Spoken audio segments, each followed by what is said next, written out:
I'm Steve Wiggins, and this is the Groundworks Ministries podcast. Today we're reading from the book of Psalms, chapter 63. Let's focus on verses 1 and 2. O God, you are my God. Early I will seek you.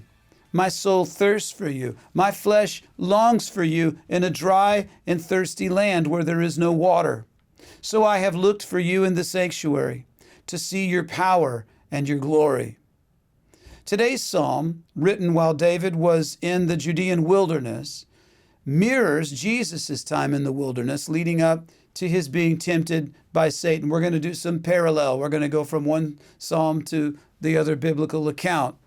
And it mirrors Jesus' wilderness time, not simply because it was written in the Judean wilderness. It's also similar in that David and Jesus' ability to survive in the desert was linked more to their remembrance of and their trust in God's word rather than their ability to find food and water in the wilderness. So we too should seek and we should meditate on God's word from sunrise to bedtime. Consider these verses side by side. Matthew 4, verses 1 and 2. Then Jesus was led up by the Spirit into the wilderness to be tempted by the devil. And when he had fasted 40 days and 40 nights, afterward he was hungry.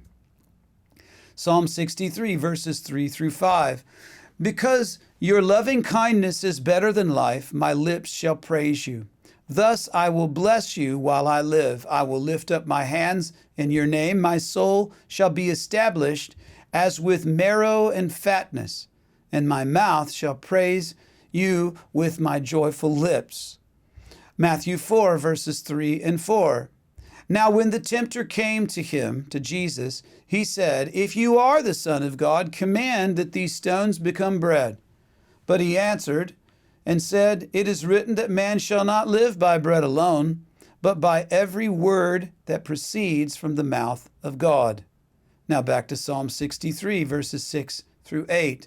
When I remember you on my bed, I meditate on you in the night watches, because you have been my help. Therefore, in the shadow of your wings, I will rejoice. My soul follows close behind you. Your right hand upholds me.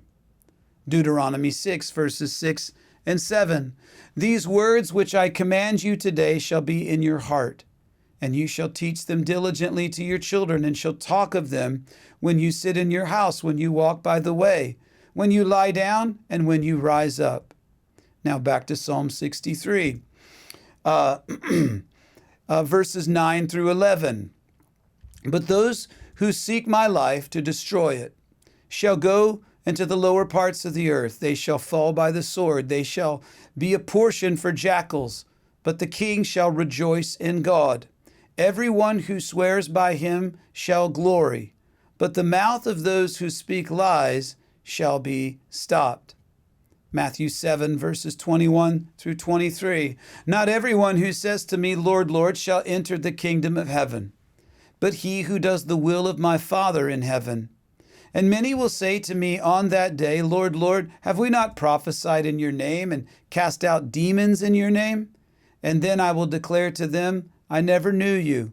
Depart from me, you who practice lawlessness. That is, those of you who practice religion, and yet you do it without the Bible. You see, the calm resolve that we have in order to wait on the Lord, and the joy that we have of the fellowship with God, it only comes from what we know of the Lord. And what we know of the Lord is only found in the Bible. You read the Bible, you say, I wonder if I can trust the Lord in this. And the Lord's like, yeah, I'm trustworthy.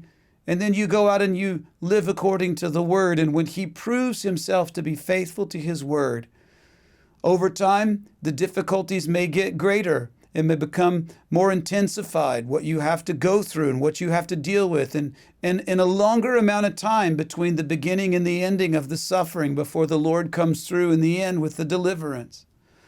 But just know that all of it is working together in order to make you who it is that he has created you to be, and for you to answer the call that he has on your life. to say that there's nothing that can shake me. And then God says, this is great. Now you go out there and let the world see that in you and start leading people to me. I'm Steve Wiggins, and this is the Groundworks Ministries podcast. Groundworks Ministries operates entirely through financial donations from faithful people like you. And your giving to Groundworks Ministries transforms lives. It changes people. Would you consider making a donation to Groundworks Ministries today? Because we need your monthly support now more than ever.